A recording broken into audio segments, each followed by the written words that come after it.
இந்த நிமிஷம் இந்த துவஜாரோகணம், துவஜம் என்றால் கொடி, ரோகணம் என்றால் ஏற்றப்படுதல் அப்படின்றது அர்த்தம். இந்த நாளிகையில நம்ம மனசுல பிரார்த்தனைகள் என்னென்னலாம் பண்ணிக்கிறோமோ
இந்த 10 நாட்கள் என் குழந்தையில நான் போய் பார்ப்பேன் அப்படின்றதுதான் இந்த 10 நாள் பிரம்மோற்சவத்தோடைய விதி.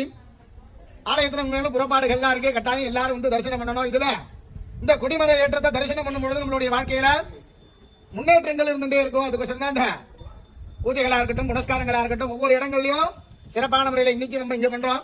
இதே சமயம் மருந்தீஸ்வரர் கோவிலையும் கொடிமரமானது ஏற்றப்பட்டு இருக்கும்.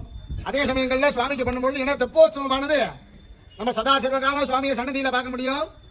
சிவராத்திரி காலங்களில் உற்சவமூர்த்தியா வெளில பார்க்க முடியும். பிரதோஷ நாயகரா பிரதோஷத்துல பார்க்க முடியும்.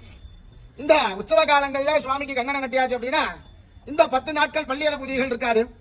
அதே சமயம் சுவாமி அனுகிரக மூர்த்தியா இருப்பார். 8 மணிக்கு மேல வந்து நானே சொல்லுவேன் அர்ச்சனை பண்ண மாட்டேன் அப்படின்னு. எதனால அப்படின்னா அதுக்கான நேரங்கள் வர வரையும் தான் சுவாமியுடைய அனுகிரகம் இருக்கும். அதுக்கப்புறம் பூஜைகளுடைய காலங்கள் ஆரம்பமாயிடும். அதனால அந்த நாளிகையில பூஜை புனஸ்காரத்தை தரிசனம் பண்ணும்போதே பலன்கள் கிடைக்கும் அப்படின்ற தைரியம். அதே மாதிரிதான் இன்னைக்கு இந்த நிமிஷம் இந்த துவஜாரோகணம், துவஜம் என்றால் கொடி, ரோகணம் என்றால் ஏற்றப்படுதல் அப்படின்றது அர்த்தம். இந்த நாளிகையில நம்ம மனசுல பிரார்த்தனைகள் என்னென்னலாம் பண்ணிக்கிறோமோ அதெல்லாம் முழுமையான முறையில நிறைவடையும். இந்த துவஜாரோகணத்தை பார்க்கறதுனால என்னென்ன பலன்றதை சொல்றேன். துவஜாரோகத்தை பார்க்கும்போது நம்மளுடைய வியாபாரமானது முன்னேற்றமாகும். குழந்தை பாக்கியம் இல்லாத குழந்தைகளுக்கு சீக்கிரமா சுவாமியை வந்து பிறப்பார். ஏன்னா என்னென்னலாம் வளருமோ அதெல்லாம் சிறப்பான முறையில வளரும். அதுதான் இந்த துவஜாரோகண தரிசனத்துடைய பலன். அதனால மனசுல பிரார்த்தனை பண்ணிட்டு எல்லாரும் மூளைக்கு நிக்க வேண்டாம். எந்த மூலம் நின்றாலும் இங்க வெயில் அடிக்க நேரம் வந்து நின்று சுவாமி கொடி ஏற்றத்தை தாராளமா சிறப்பா பார்க்கலாம். சுவாமி கொடி ஏறும்போது ஓம் நம சிவாய என்ற பஞ்சாட்சர மந்திரம் மனசுல பிரார்த்தனை பண்ணிட்டே இருக்கணும். அங்க பாத்தீங்கன்னா பஞ்சமூர்த்திகள் உண்டு. அந்த பஞ்சமூர்த்திகள் அவளுக்கு முதல்ல வழிபட்டுணும். ஏன்னா அவளுக்கு சொந்தம் இந்த கொடியானது ஏறப்படுறது. அப்படி இந்த பக்கம் நீங்க போட்டோ எடுத்து இந்த பக்கம் தான் சுவாமிக்கு நேரம் வேண்டாம். ஏன்னா பஞ்சமூர்த்தி புறப்பாடோட தான் சுவாமிக்கு கொடி ஏற்றணுன்றது விதானம். அதனால மனசுல பிரார்த்தனைகள் பண்ணிட்டு எல்லா விதமான நன்மைகளும் நம்ம மரகதீஸ்வரர் இன்னைக்கு இந்த நிமிஷம் நமக்கு அனுகிரகம் பண்ணணும். உண்மையிலும் வாழ்க்கையில சந்தோஷமா இருக்கணும் அப்படின்னு சொல்லி பிரார்த்தனை பண்ணிட்டு